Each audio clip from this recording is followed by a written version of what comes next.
کہ یہ کتاب جو ہے اسلام ہر مسلمان کو پڑھنی چاہیے اور اس سے سیکھنے کو ملتا ہے بہت کچھ اور بڑی جی معلومات ہے اس میں. تو میں نے ان کے کہنے پہ یہ کتاب پڑھی لیکن مجھے اس میں فحاشی کے علاوہ اور کچھ نہیں ملا. یہ کتاب اچھا. بالکل فحش ہے اور اسلام کے نام پہ ایک بدنما داغ ہے. بلکہ میں تو یہ کہوں گا کہ آج کل کے میں حیران ہوں کہ یہاں کے پاکستان میں جو ہے یہ رواج چل پڑا ہے کہ وہ آج کل کے ماں باپ اپنی بیٹیوں کو جو شادی کے موقع پہ نا یہ قرآن کے ساتھ یہ کتاب بھی دینے لگ گئے ہیں, جی بہشتی زیور بھی.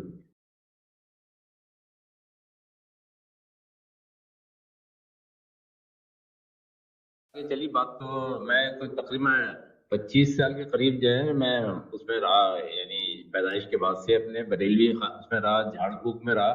میں سلسلہ نقش بندیاں ایک ہے سلسلہ ہوتے ہیں نا, اس میں جوائن کر لیا تھا میں نے. ہاتھ پہ ایک پیر جی صاحب کے میں بیعت کر لیا تھا میں نے. اور میں جی وہی پیری مریدی 22 گھنٹے جھاڑ پھونک اس میں اس لائن میں رہا میں. پھر میں وہاں سے میرے بہت سے سوالات جو دماغ میں جو اٹھتے تھے وہ پیر صاحب سے پوچھتا تھا, تو پیر صاحب کچھ کے جواب دے دیتے تھے اور کچھ کے جواب وہ نہیں دے پاتے تھے. تو میں نے پھر ان کو وہاں سے مطلب میں چھوڑ دیا, میں نے خیر بات کہہ دیا ان کو. پھر اس کے بعد میں مجھے چانس ملا, میں چلا گیا سعودی عرب نوکری کے سلسلے میں.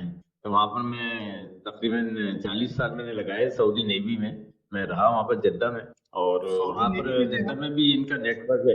جی ہاں سعودی نیوی میں. یار صاحب زبردست, کنٹینیو تو کریے آپ. میں پھر وہاں پر جی میں رات سب سے پہلے مجھے جماعت اسلامی والے وہاں مل گئے, پاکستانی تھے.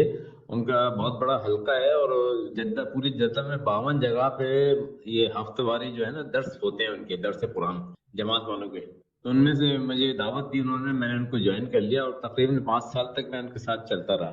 مطلب درس قرآن اٹینڈ کرنا, کشمیر کے نام پہ چندہ دینا, اور مودودی صاحب کی کتابیں لے کے جانا گھر پہ, کتاب سے خریدنا, کیسٹیں تھی اس زمانے میں کیسٹ چلتی تھی تو وہ مطلب کر یعنی اسلام کو پھیلانا یا دوسروں کو بتانا, اس طرح سے میں کرتا رہا تھا. لیکن یہ کہ پھر جب وہ ایک واقعہ ایسا ہوا کہ پاکستان میں مرتضیٰ بھٹو کو قتل کر دیا گیا, بے نظیر کا دور تھا اور مرتضیٰ بھٹو کو قتل کر دیا گیا. تو اس میں مطلب قاضی حسین احمد جو تھے وہ تھے امیر جماعت اسلامی. تو وہ ایک دن میں نے اخبار میں فوٹو دیکھی ان کی کہ وہ غنوا بھٹو کے کراچی میں غنوا بھٹو کے گھر پہ گئے ہیں تعزیت کرنے کے لیے کہ بھئی تیرے شوہر کا انتقال ہو گیا. غنوا بھٹو جو ہے ایک بے پردہ خاتون تھی اور اس کا تعلق فلسطین سے تھا.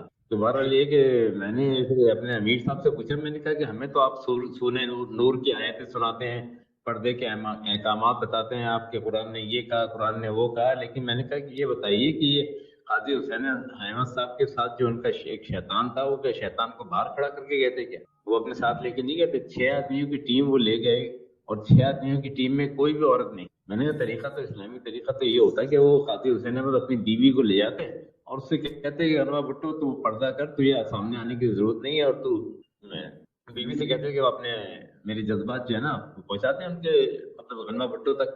یہ طریقہ ہوتا ہے. میں نے کہا بجائے اس کے کہ وہ 6 آدمیوں کو لے کے گئے اور 6 آدمی اس کو تاڑتے رہے غنوا بھٹو کو, جب بھی بات چیت کی تو 6 کے 6 اس کے شیطان ساتھ میں تھے.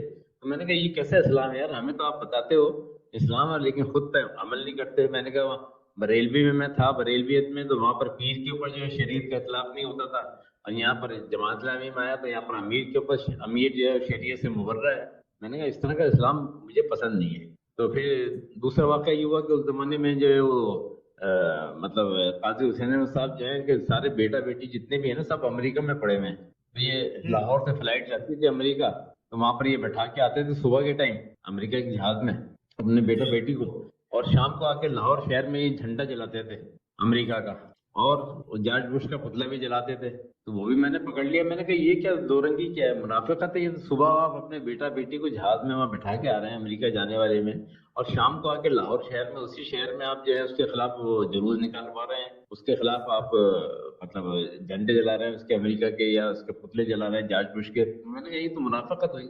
تو وہ کہہ رہے ہیں ہمارے جو امیر صاحب تھے جدہ میں, وہ کہہ رہے ہیں جی وہ اللہ کے رسول نے فرمایا ہے کہ ٹیکنالوجی حاصل کرنے کے لیے, علم حاصل کرنے کے لیے آپ چین تک جا سکتے. تو میں نے کہا ٹیکنالوجی خالی امریکہ کے پاس تو نہیں ہے نا, جاپان کے پاس بھی ہے, فرانس کے پاس بھی ہے, چائنا کے پاس بھی ہے, روس کے پاس بھی ہے, آپ وہاں کیوں نہیں جاتے؟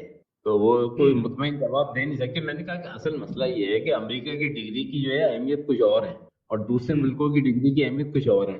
تو آپ اس لیے امریکہ کو آپ نے انتخاب کیا, لیکن اب اگر انتخاب کیا تو پھر آپ یہ باتیں نہ کریں نا کہ شہر میں آ کے آپ پاکستانی عوام کو بیوقوف بنا رہے ہیں اور ان کو اکسا رہے ہیں امریکہ کے خلاف, اور اپنے بیٹا بیٹی کو وہاں بھیج رہے ہیں ان کو پڑھنے کے لیے.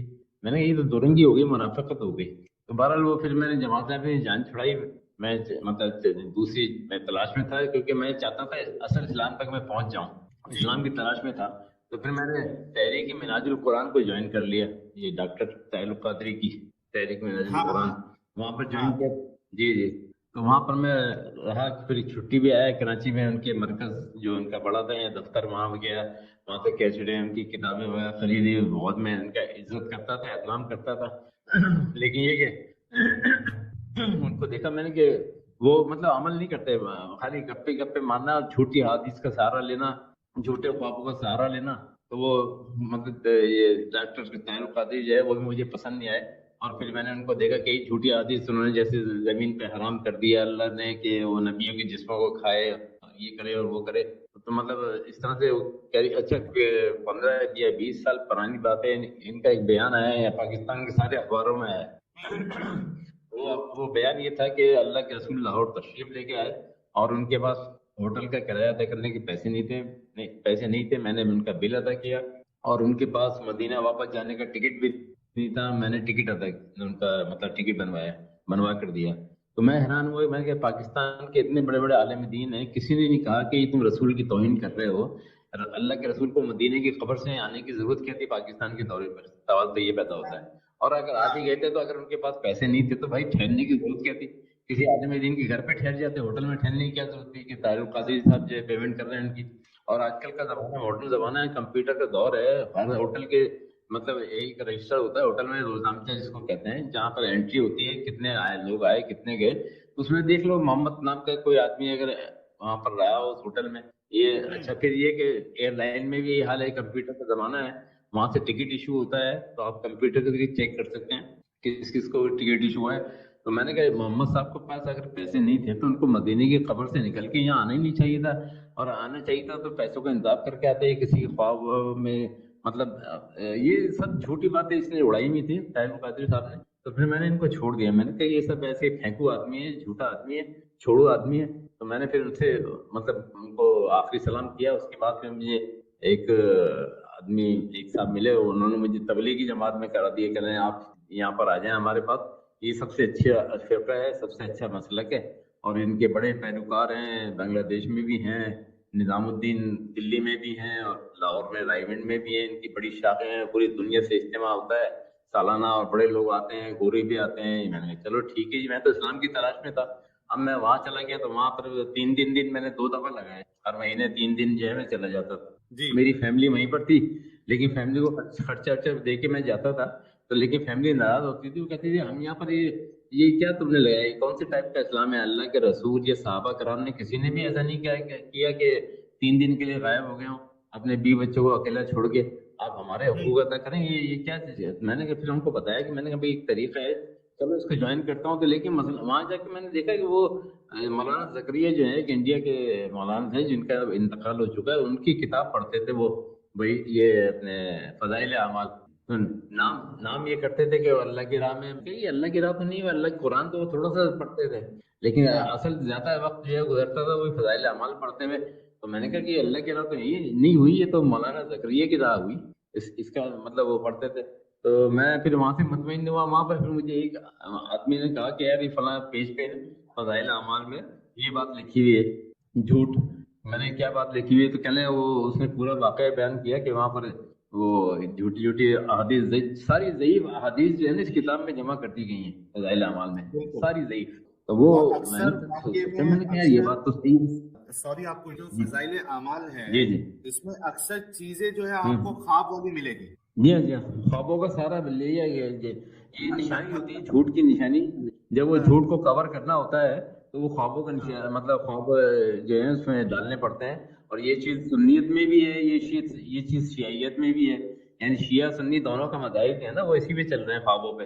تو وہ انہوں نے ایسا واقعہ بتایا اور میں نے جا کے دیکھا اس میں فضائل درود میں جو ان کا باب ہوتا ہے کتاب کے اندر، فضائل درود، فضائل وضو، فضائل فلاں، فضائل. تو میں نے وہاں جا کے دیکھا وہ واقعہ درج تھا. میں کہا ہاں یار یہ تو انہوں نے کہا اس میں لکھا ہوا تھا کہ اللہ کے رسول نے عورت کے ہاتھ لگایا پیٹ پہ، منہ پہ. آج کے سماچار سماپت ہوئے. ایسے سماچار کو سنتے رہنے کے لیے ویڈیو کو لائک اور سبسکرائب ضرور کریں.